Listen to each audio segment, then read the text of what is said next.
Junaid Baghdadi कहते थे कि मैंने इखलास एक हजाम से सीखा।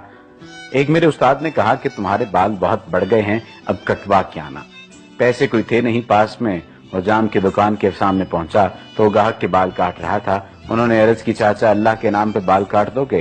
ये सुनते ही हजाम को ग्राहक को साइड पे किया और कहने लगा, पैसों के लिए तो रोज काटता हूँ, अल्लाह के लिए आज कोई आया है। अब उनका सर चूम के कुर्सी पर बिठाया, रोते जाते और बाल काटते जाते। हजरत जुनैद बगदादी ने सोचा कि जिंदगी में जब कभी पैसे हुए तो उनको जरूर कुछ दूंगा। अरसा गुजर गया, ये बड़े सूफी बुजुर्ग बन गए। एक दिन मिलने के लिए गए, वाकया याद दिलाया और कुछ रकम पेश की तो हजाम कहने लगा, जुनैद तू इतना बड़ा सूफी हो गया, तुझे इतना नहीं पता चला कि जो काम अल्लाह के लिए किया जाए उसका बदला मखलूक से नहीं लेते। अल्लाह हमें खुलूस और इखलास